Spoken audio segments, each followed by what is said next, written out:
nama Allah Subhanahu Wa Taala. Setiap Ramadan, beliau tidak akan melepaskan peluang untuk memberi tazkirah dan bertakbir raya bersama banduan akhir. Sejujurnya apabila saya berbuat dan lihat semangat mereka untuk akhirat amat lebih. Ibadat mereka cukup baik. Sebab itu saya tanya tadi, ada yang khatam sekali Quran, ada yang sudah 2 kali, ada yang 3 kali khatam Quran, ada yang qiyam, ada yang sentiasa cuba ulang baca Quran, ada yang munajat doa. Mereka di balik sangkar besi ini pernah melakukan kehilafan. Di bulan Ramadan yang mulia ini, mereka memohon kemaafan tanda keinsafan. Bagi kita yang bebas ini, jadikanlah kisah mereka sebagai satu pedoman agar kita tidak melakukannya. Syed Shah Zulkarnain melaporkan untuk TV3.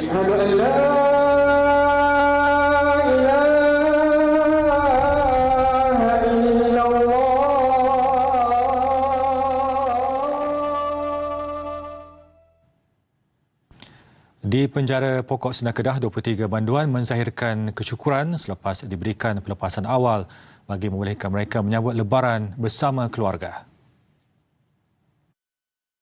Dekat luar, siapa ada kat luar? Ada ibu. Ibu. Ya. Dah kahwin? Belum. Belum kahwin. Pergi jumpa ibu, dapat bersalaman dengan ibu, bermaaf-maafan dengan orang-orang yang tersayang, Ya. dan sebagainya. Saya harap you tak masuk lagi penjara, nak? Mereka antara banduan yang mengikuti pelepasan orang bebas berlesen OBB di bawah program pelepasan banduan secara lesen PBSL. Ada antara mereka yang telah memasuki penjara sebanyak 13 kali atas pelbagai kesalahan berkait dadah, nekat, mahu berubah dan membina kehidupan baru. So memang seronok tak tidur 3 malam. 3 malam dah. Bikin anak balik. Menangis dah sebab dah waktu tahu sebab lah. Ada juga yang pertama kali dikenakan hukuman penjara, telah menyiapkan kad ucapan buat ibunya kerana menyangka akan meraihkan Aidilfitri di dalam penjara. Kami mohon sejuta keampunan dari Mak. Kami banyak buat salah dengan Mak. Setiap kali kami solat, kami tak pernah untuk melupakan Mak. Dikurniakan dengan kesihatan, dipermudahkan segala urusan rezeki Mak di dunia ini. Program yang dilaksanakan di penjara seluruh negara itu membabitkan pelepasan lebih 1,000 OBB sepanjang Ramadan dan Syawal ini. Tanjak Tengkolok atau Destar menjadi pelengkap busana raya. Si pemakai tentunya bangga menggayakan tanjak yang diibarat mahkota penyuri Aidilfitri dengan meneruskan tradisi masyarakat Melayu. Pemakaian dan rekaannya pula dimodernkan menjelang Lebaran. Syafiqah Damanhuri ada laporannya. Tak lapuk dik hujan, tak lekang dik panas. Penggayaan tanjak antara adat orang Melayu yang dilihat dapat melonjakkan imej seseorang, berikutan ia melambangkan ciri kepahlawanan. Sekali dipakai, pastinya mencuri tumpuan. Bagi sastrawan negara ke-14, Profesor Datuk Siti Zainun Ismail, penggayaan tanjak pada Hari Raya perlulah dipakai dengan busana lengkap. Kalau pakai destar, dia kena 5 persalinan juga. Bukan pakai jeans daripada destar. Itu anda dah memperli atau macam mana. Kita gunakan adab sopan santun di sini. Pakaian lengkap, ada sopan santunnya. Bagi pengarang tanjak yang ingin dikenali sebagai Artok, beliau aktif dalam seni pembuatan tanjak yang diwarisi sejak 7 tahun lalu. Katanya rekaan tanjak bergantung kepada karangan yang diminati si pemakai. Harganya boleh mencecah ratusan ringgit, bergantung kepada jenis kain yang digunakan. Di karangan-karangan tu berbeza, jadi nama pun berbeza. Setiap orang, setiap tanjak ni adalah untuk setiap orang yang karakter yang berbeza-beza. Dia tak sama. Jadi karakter itu memainkan peranan sebelum memilih tanjak ni? Kalau dulu ya, zaman dulu. Kalau sekarang ni kita tengok pada wajah. Maknanya wajah dia pakai daripada karangan apa yang cantik dia pakai, maknanya itulah pilihan yang terbaik untuk dia.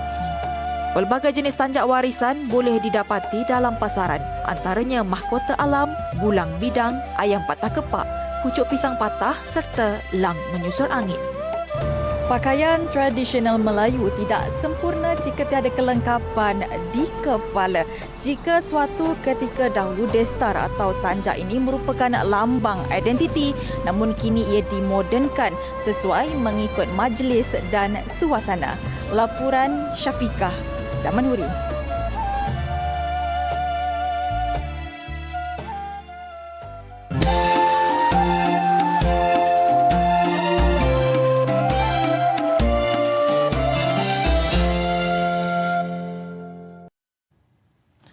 Sepasang suami isteri dikesan menjadi dalang sindiket penyeludupan kanak-kanak warga Sri Lanka ke Eropah menggunakan pasport Malaysia antarabangsa PMA. Ketua Pengarah Immigration Datuk Ruslin Jusoh berkata ia bagaimanapun ditumpaskan Jabatan Immigration Rabu lalu susulan penahanan dua suspek terbabit. Ujarnya Jabatan Immigration Wilayah Persekutuan Kuala Lumpur sebelum itu mengesan modus operandi sindiket menggunakan ibu atau bapa rakyat Malaysia daripada keluarga miskin yang mempunyai anak di bawah umur 12 tahun. Sindiket berkenaan memanipulasi maklumat diri kanak-kanak terbabit dengan memperdaya ibu bapa rakyat Malaysia supaya membawa sijil lahir anak mereka ke pejabat immigration seolah-olah untuk membuat PMA. Bagaimanapun, ketika proses permohonan di kaunter immigration, sindiket akan turut membawa kanak-kanak dari Sri Lanka yang hampir sama umur dengan kanak-kanak sebenar bagi tujuan rakaman cap jari dan gambar. Pasangan suami isteri terbabit juga bertindak sebagai transporter dengan membawa kanak-kanak Sri Lanka yang telah mendapatkan PMA ke negara di Eropah. Sindiket ditumpaskan ketika pasangan berkenaan hadir ke Jabatan Immigration Kuala Lumpur untuk tujuan mendapatkan PMA bagi seorang kanak-kanak Sri Lanka.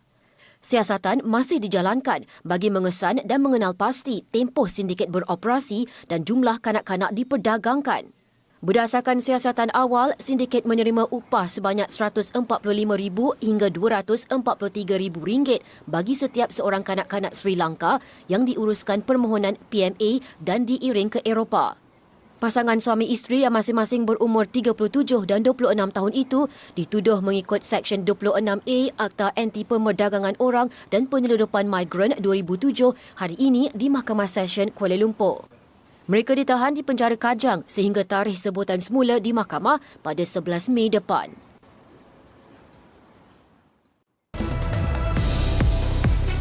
Hospital terbakar, puluhan maut, luar negara seketika nanti. Buka lembaran baru dengan Kowe. Selamat Hari Raya, maaf zahir dan batin. Dengan Kowe, raya pasti okey.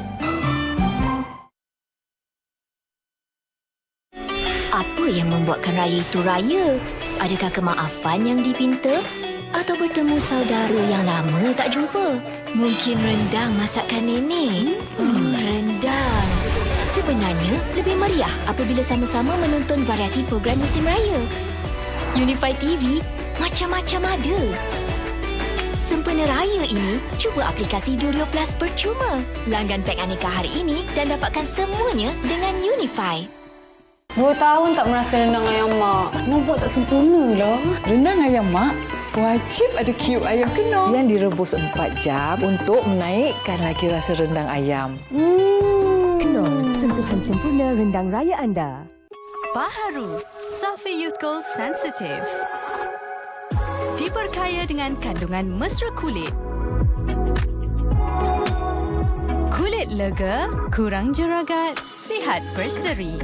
Inilah solusi keremajaan wajah untuk kulit sensitif. Safi. Pediasure kini dengan mini peptida menyokong penyerapan nutrien tulang yang kuat. Jom kita shopping, raya sayang hey, diskon menanti. Apa tunggu lagi? Jom kita shopping, raya sayang hey, tunjuk sayang dengan Shopee. Shopee Raya Sayang Hey, beli sekarang. Shopee. Meriahkan Aidilfitri tahun ini bersama seleksi drama bersiri terbaik di TV3. Saya perlukan cikgu berada di samping. Cikgu terpaling A, 10.30 pagi. Ini yang muda-muda kau boleh lah sembang aku. Gang Daddy, 11.30 pagi. Kadang-kadang yang datang dalam hidup kita ni semua Kerasnya Takdir, setiap hari 7 malam. Segenap Takdir, Isnin hingga Kamis 6 petang. Syawal seindah kasih di TV3 dan stream langsung HD ditonton. Sampaikan Raya 2023. Jana bila? Ya. Okey, cantik. Oh. Saya yang kena minta maaf. Salah saya yang banyak. Kenapa awak yang kena minta maaf? Saya tak setuju. Lagu untukku pengganti diriku, semoga kau akan terhibur selalu. Yang bertukar warna seperti batu permata. Sensor kamera IMX 766V. Vivo V27. Bertemu kembali. Kita ke laporan Detik Niaga. Lebihan dagangan Malaysia bulan lalu meningkat kepada RM26.69 bilion berbanding tempoh sama tahun lalu. Ia lebihan dagangan bulanan yang ke-35 berturut-turut sejak Mei 2020 dan menjadi nilai tertinggi yang direkodkan bagi bulan Mac. Bagaimanapun, menurut Kementerian Pelaburan, Perdagangan dan Industri, perdagangan turun 1.6% kepada RM232.7 bilion. Manakala ekspor susut 1.4% kepada RM129.7 bilion, sementara import turun 1.8% kepada RM103 bilion. Ekspor barangan perkilangan yang merangkumi 84% daripada jumlah ekspor susut 0.4% tahun ke tahun. Ia didorong penurunan ekspor barangan elektrik dan elektronik, produk getah dan produk kayu.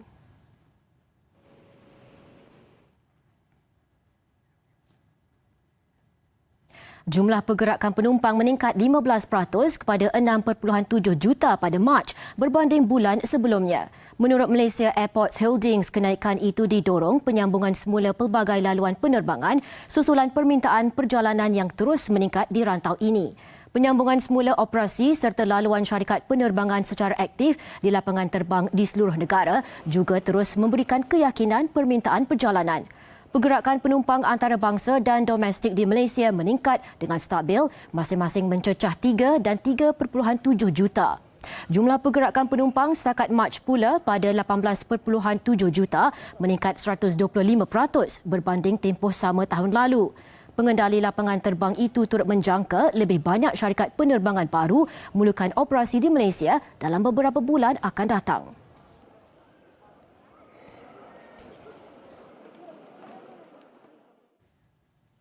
Kenanga IB mengekalkan unjuran jumlah keseluruhan industri otomotif TIV pada 720,000 unit tahun ini.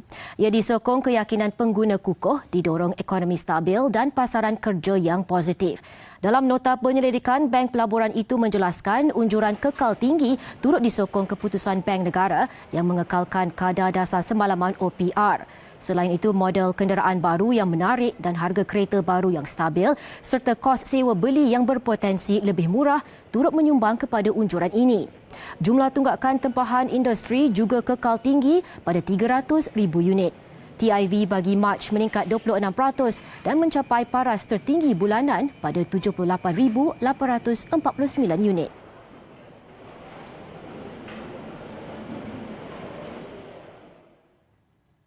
Bursa Malaysia ditutup lemah bagi 3 hari berturut-turut hari ini. Ia ekoran aktiviti pengambilan untung sebelum cuti Hari Raya Aidilfitri di sebalik prestasi saham rantau yang lemah. Pada jam 5 petang, FBM KLCI susut 0.51%, sementara itu ringgit ditutup rendah pada 4.4385 berbanding dolar Amerika.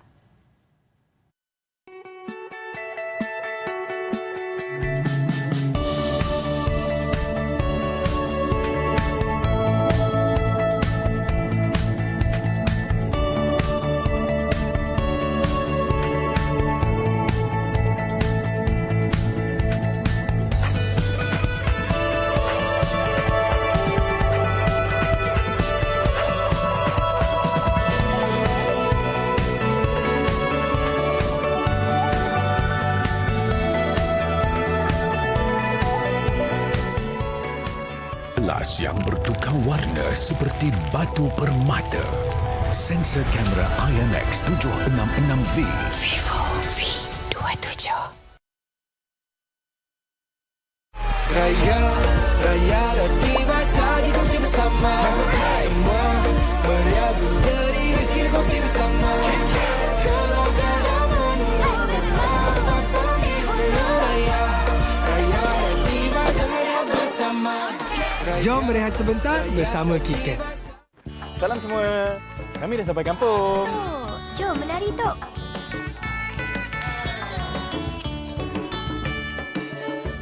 Atuk nampak macam muda. Mestilah, sebab Atuk minum Enshogol yang membantu membina dan membaiki tisu badan. Ni Salihah baru lahir ke Mama? Dulu Mama dengan Papa baru kahwin, Papa selalu beli KFC. Bukan dulu je, sekarang pun sama. Ada orang sebut KFC ke?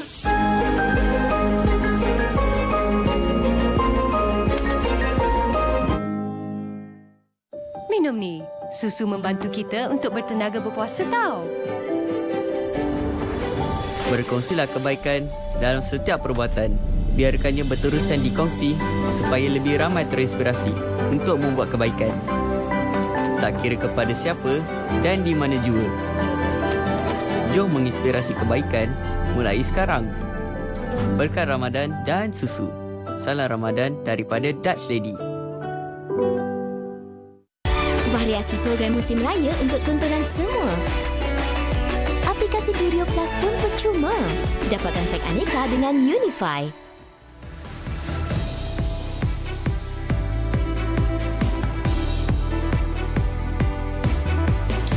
Kita ke laporan antarabangsa.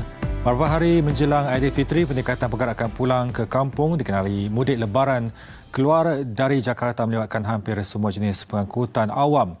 Semalam dan hari ini adalah kemuncak pergerakan warga kota keluar Jakarta dengan menuju kota lain di Pulau Jawa dan Sumatera. Tahun ini diramalkan 123.8 juta orang mudik, meningkat 45% berbanding tahun lalu. Laporan penuh bersama wakil kami di Indonesia, Kevin Budiarto. Dijangkakan sekitar 18,3 juta orang di sekitar Jakarta bergerak meninggalkan ibu negara ke kampung halaman. Peningkatan itu mulai terasa di stesen kereta api Pasar Senen di Jakarta yang mengendalikan perjalanan ke Jogja, Semarang, Surabaya, dan bandara lain di Jawa. Semalam 41.700 penumpang berangkat dari Jakarta dengan kapasiti mencapai 100%. 575.000 tiket kereta api habis terjual antara 14 hingga 23 hari bulan.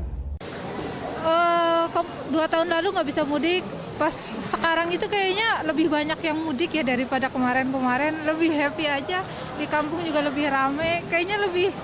Jumlah kendaraan meningkat sejak jam 10 malam semalam dirasakan di Lebuh Raya Utama Trans Jawa dan menuju Sumatera. Kesesakan sepanjang 7 km di Lebuh Raya Cipali sejak pagi tadi berterusan sampai petang. Juga 106.000 orang beratur panjang untuk menyeberang ke Pulau Sumatera dari Pelabuhan Merak. Tengah malam dan menjelang sahur menjadi waktu kegemaran memulakan perjalanan. Kesesakan lalu lintas diramalkan berterusan malam ini. Difahamkan dari antara 123,8 juta orang yang melakukan mudik pada tahun ini, 75% daripadanya menggunakan perjalanan darat. Dan seperti apa yang diberlakukan pada malam hari ini, kejuruteraan trafik diberlakukan Polisi Indonesia untuk mengurai kesesakan di Lebuh Raya, utamanya pergerakan daripada wilayah timur ke barat Pulau Jawa. Laporan Kevin Budiarto, Cikarang, Jawa Barat, Indonesia. Untuk TV3. Setiap kali menjelang Aidilfitri, setiap insan pasti ingin meraihkannya dengan sempurna. Kanak-kanak terutamanya di samping baju baru. Perkara paling gembira buat mereka apabila dapat menyambut Hari Raya bersama insan tersayang. Namun tidak semua dapat merasainya dan mungkin sekadar mimpi. Ikuti laporan wakil TV3 di selatan Thailand, Tuan Dania Merenggeng. Baru-baru ini, saya bersama Badan Bukan Kerajaan NGO Rangkaian Wanita Henti Keganasan dan Mencari Kedamaian Selatan Thailand NWAVE turun ke daerah Tung Yang Deng, Patani. Ia bagi menghulurkan sumbangan barangan keperluan harian kepada keluarga Asnaf, Natica Titandop 15 tahun dan adiknya Airin Yakpa 9 tahun tinggal bersama ibunya dan emak saudara selepas kematian nenek akibat terkena serpihan bom pada 2014. Natica tidak pernah melihat wajah bapaknya kerana ditinggal bapa sejak usia 2 bulan.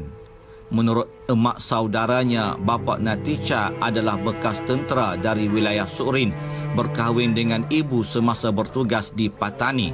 Selepas melahirkannya, bapaknya tamat tempoh bertugas di Patani dan pulang ke wilayah Surin tanpa khabar berita. วันhari raya นี่สิ่งที่เด็กอยากจะทำมากที่สุดคืออะไรครับอยากเจอหน้าพ่อแล้วถ้าสมมุติได้เจอพ่อนี่อยากจะบอกอะไรกับพ่อ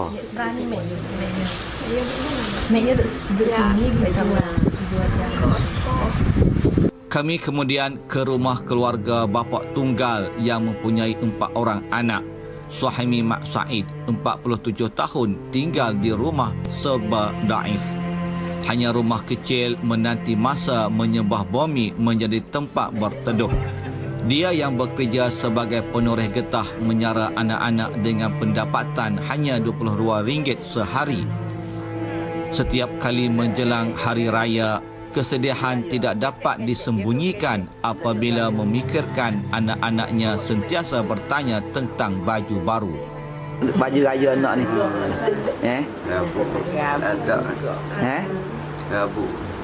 Ada. Ada lagi duit raya ni? Ada. Bah kalau tak ada tu nak buat ke mana raya ni? Bakar dulu. Bakar dulu. Selepas berpisah dengan isteri, anak sulungnya Suhaida 16 tahun paling terkesan dan menahan kesabaran, terutama sudah 4 tahun tiada tempat bermanja.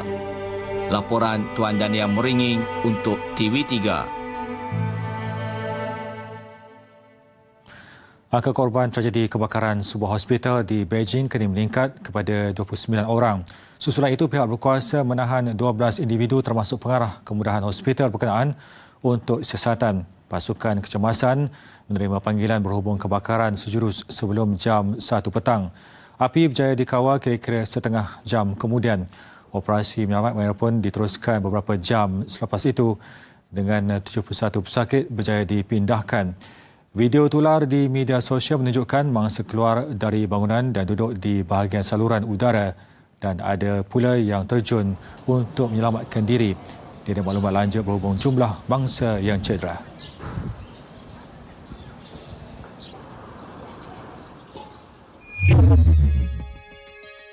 Sembilan nelayan warga Indonesia dikuatiri maut selepas bot mereka karam setelah dilanda angin kencang ribut tropika Elsa minggu lalu.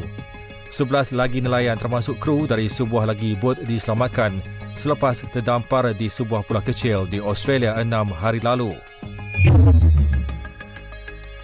Runtuhan sebuah bangunan 4 tingkat menempatkan lot parkir di New York, Amerika Syarikat meragut sekurang-kurangnya 1 nyawa.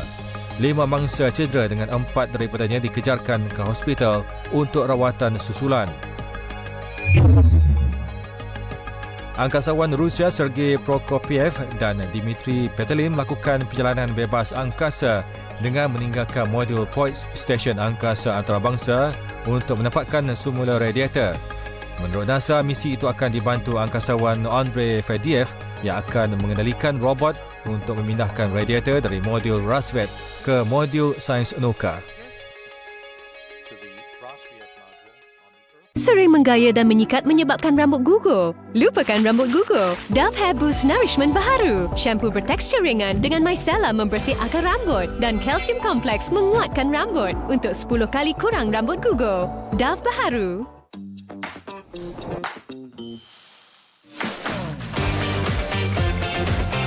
Alami nikmat tropika dengan burger Hawaii McD baharu. Pesan melalui McDelivery atau pandu lalu. Senang.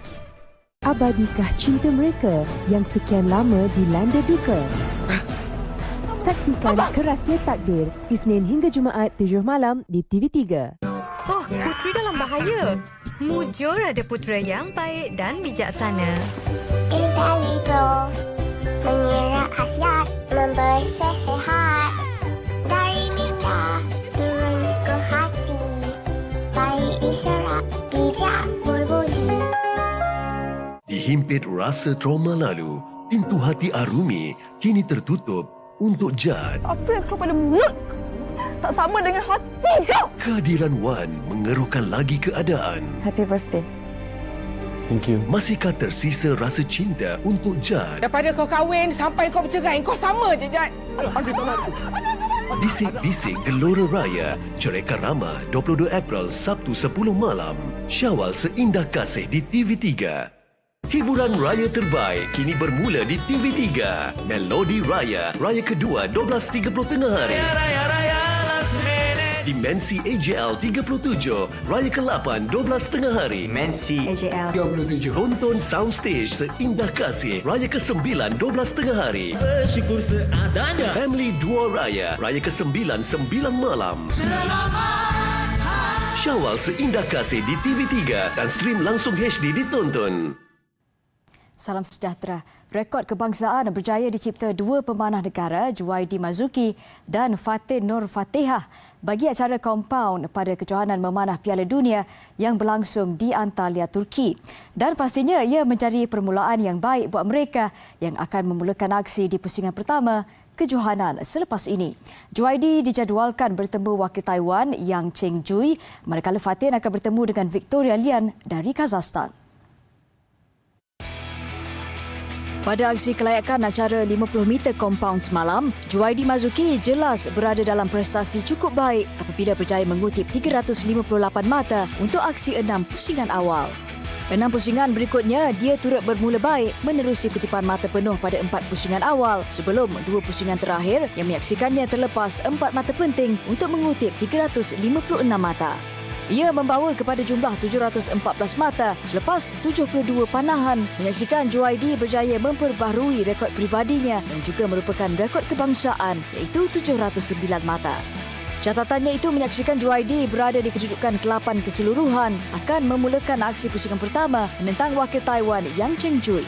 Dalam pada itu, kejayaan sama turut dicapai Fatin Nur Fatihah Ahmad Saleh pada sesi kelayakan acara 50 meter kompaun wanita. Catatan 347 mata berjaya dikutip Fatin pada aksi 6 pusingan awal dan kebangkitan mula dipamer pada baki 6 pusingan seterusnya dengan Fatin turut berjaya mengutip mata penuh bagi 3 pusingan, menyaksikan dia mengumpul sebanyak 354 mata untuk jumlah keseluruhan 701 mata memperbaharui rekod kebangsaan miliknya sebelum ini iaitu 696 mata. Menamatkan aksi kelayakan di tempat ke-14, Fatin selepas ini dijadualkan bertemu dengan wakil Kazakhstan, Victoria Lian pada pusingan pertama acara kompaun individu wanita. Baki 3 lagi perlawanan Liga Super berlangsung malam ini sebelum kempen berehat seketika memberikan laluan kepada sambutan Aidilfitri. Dan kedudukan pendahulu Liga yang dipegang Johor Darul Takzim JDT terus ditekan Selangor FC di tangga kedua dengan perbezaan 2 mata selepas merakam kemenangan ke-7 dengan menjadikan Terengganu TFC sebagai mangsa. Seri Pahang juga lega mengekalkan posisi ketiga apabila mengatasi Kuching City, namun sebaliknya pula menimpa Kedah Darul Aman selepas keciciran mata akibat mengalami kekalahan kedua berturut-turut. Selangor FC beraya lebih awal di Stadium Majlis Bandaraya Petaling MBPJ apabila berpesta gol mengatasi Terengganu TFC. Skuad kendalian Tan Cheng Ho di hadapan pada minit ke-17 menerusi jaringan pembukaan penyerang import mereka Irondale Valley. Faisal Abdul Halim terus menggandakan kedudukan menjadi 2-0 hanya 3 minit berselang. Lawat terus hilang rentak menyaksikan Muhammad Rahadi Azli Rahalim tewas buat kali ketiga minit ke-40 hasil ledakan Harith Haikal Adam Afka. Skuad penyu cuba menyalakan kebangkitan menerusi penyudah Ivan Mahmud minit ke-61. Namun selang 10 minit kemudian, Arum menjaringkan gol kedua peribadi memastikan pasukannya kembali menjarakkan kedudukan. Pemain gantian Alif Haikal terus menceriakan penyokong dengan gol terakhir perlawanan 5 minit sebelum tamat. Keputusan 5-1 itu merupakan kemenangan keempat berturut-turut Selangor FC yang mengumpul 22 mata di tangga kedua. Anak buah Tomislav Steinbratner pula hampa momentum 3 kemenangan berturut-turut ditamatkan dengan mengalami kekalahan keempat.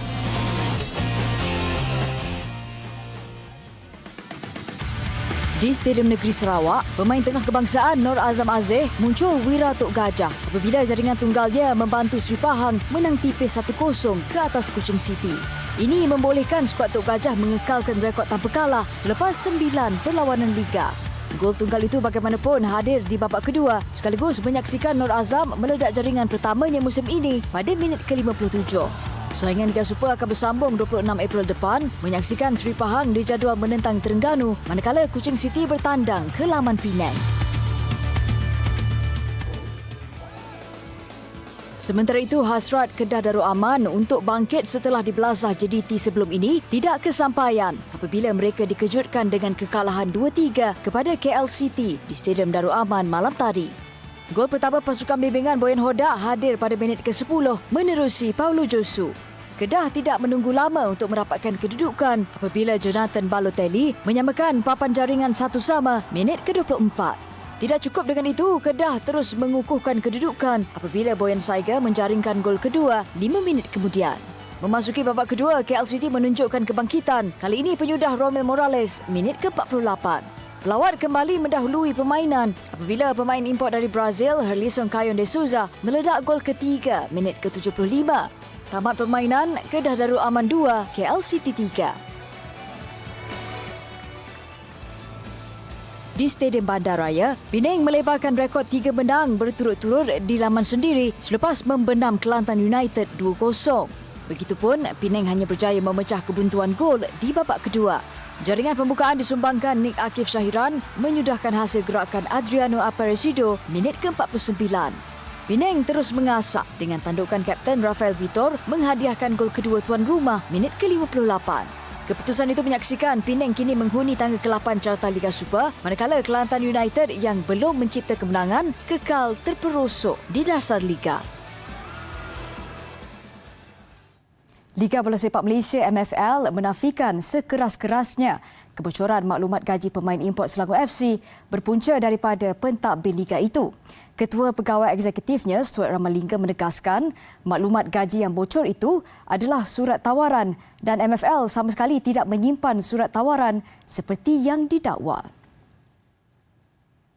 Berdasarkan amalan dan prosedur MFL sebelum bermulanya saingan musim baru, MFL hanya meminta pasukan yang bertanding menyertakan kontrak antara pemain dan bukannya surat tawaran seperti yang tersebar di media sosial.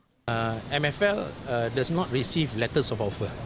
So obviously there is a social site that claim that this league is from MFL. MFL system is an upload of player contracts, not letter of offer. So letter of offer ni doesn't exist in our system. So for that claim to be made, I think it's very unfactual, irresponsible. Nevertheless, like I said, we do not make comments when it comes to responding to social sites. Baru-baru ini tular di media sosial maklumat gaji pemain import Selangor FC yang ditawarkan sebanyak RM132,000 sebulan. Selain gaji bulanan yang lumayan, beberapa bayaran lain juga diraih seperti yuran tanda tangan, bonus kejuaraan, bonus kemenangan di gelanggang sendiri dan elawan rumah sebulan. Selangor menafikan dakwaan itu dan sedia mengambil tindakan undang-undang terhadap pelaku yang terlibat. Untuk rekod, kebocoran maklumat membabitkan Selangor FC bukanlah perbuatan pertama apabila sebelum ini pernah berlaku pada 2021 melibatkan pemain naturalisasi Muhammadu Sumareh. Buat julung kalinya, pasukan dari Malaysia akan mengambil bahagian dalam siri perlumbaan Porsche Carrera Cup Asia menerusi penyertaan pasukan Sime Darby Racing. Dan cabaran pasukan ini akan dibawa sendiri anak tempatan selepas Nazim Azman dinamakan selaku pemandu tunggal pasukan. Perlumbaan Porsche Carrera Cup Asia akan membuka tirai saingannya di litar antarabangsa Sepang SIC penghujung bulan ini. Memang sejarah yang cukup istimewa buat perlumbaan Porsche Carrera Cup Asia kerana perlumbaan ini bermula di Malaysia pada 2003. Dan selepas 20 tahun, pasukan Sime Darby Racing dibentuk dan akan mengambil bahagian dalam siri perlumbaan ini untuk musim penuh 14 pusingan. Paling teruja semestinya Nazim Azman yang diangkat sebagai pelumba pasukan memandangkan dia akan dapat beraksi dalam kesemua 14 pusingan perlumbaan yang akan membuka tirai saingan di litar antarabangsa Sepang SIC hujung bulan ini. I'm very excited for this season. This is my first year in GT Cars. So my expectations, of course, is to do well and just improve throughout the year. And it will be very nice to get a few wins on the way, and hopefully we can get a top 3 in the championship and I can represent Malaysia in an international level. Dan hari ini, jentera pasukan Sime Darby membuat kemunculan sulung menggunakan corak ikon batik sebagai reka bentuk utama melambangkan kemeriahan Malaysia. Dengan siri One Make menetapkan kesemua pasukan menggunakan standard teknikal yang sama, jentera GT3 911 yang akan digunakan kesemua pasukan bakal menguji kemampuan pemandu. Musim 2023, 7 lokasi perlumbaan akan menjadi tumpuan termasuk di SIC dengan kemuncaknya di litar antarabangsa Shanghai dijadualkan berlangsung Oktober nanti. Dalam perkembangan lain, Majlis Paralimpik Malaysia MPM terus memantau secara dekat perkembangan persediaan kontingen negara ke Sukan Para ASEAN APG di Kemboja Jun nanti. Presidennya Datuk Seri Megat D. Syahriman Zaharudin menjelaskan Malaysia akan diwakili seramai 140 atlet dengan sebahagian besarnya merupakan atlet pelapis. Program latihan sudah pun bermula dengan turut diikuti kumpulan atlet-atlet baru. Misi utama mengatasi pencapaian 36 emas edisi sebelumnya di Solo tahun lalu dengan sasaran kutipan bakal diumumkan Menteri Belia dan Sukan Hanayo selepas perbincangan MPM dengan Majlis Sukan Negara MSN. Baiklah, laporan itu tadi mengakhiri segmen Sukan malam ini. Saya Farah Nabilah Wazir, kekal aktifkan diri anda di mana jua anda berada. Teruskan bersama Buletin Utama. Assalamualaikum dan salam hormat. Salam semua. Kami dah sampai kampung. Jom menari Tok.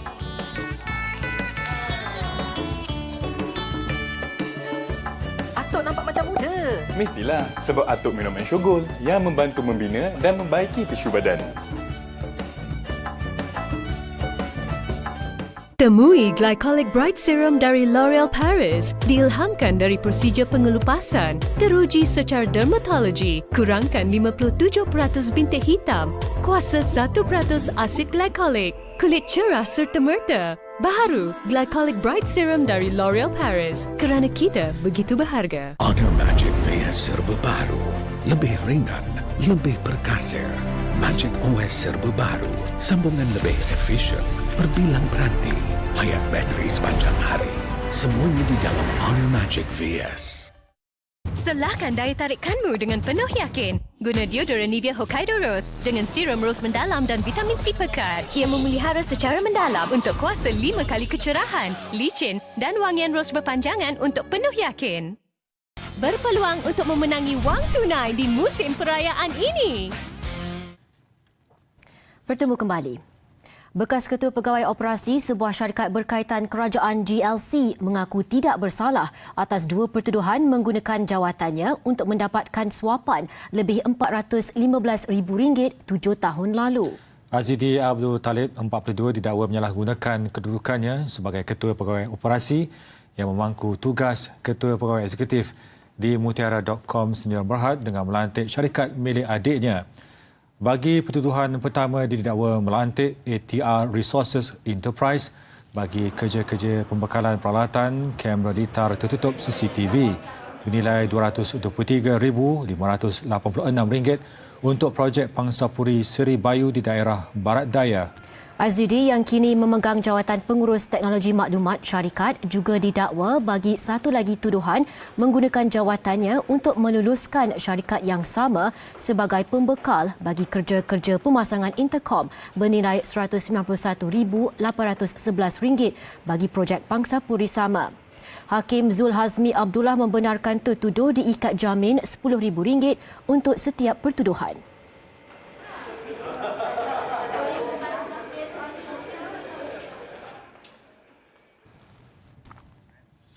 Sekian buletin utama malam ini. Mengakhiri 10 malam terakhir Ramadan, puluhan ribu umat Islam melakukan pecutan terakhir ibadah dengan berkiam di Masjid Al-Aqsa Baitul Maqdis demi mengejar dan mencari malam Lailatul Qadar. Visualnya menutup paparan malam ini. Dengan itu, salam hormat.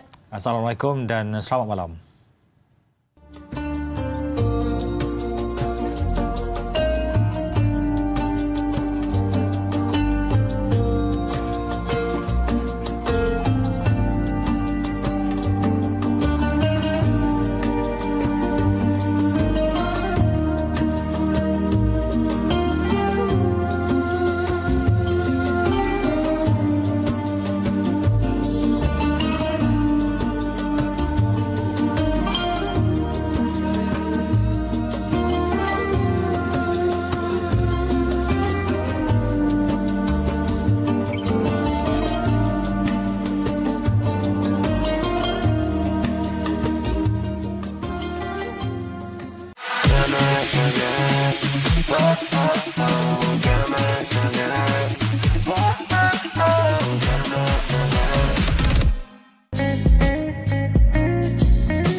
balik kampung.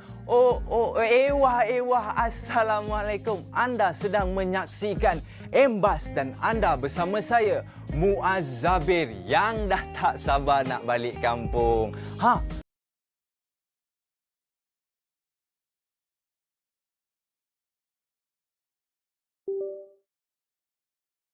Bukan Muaz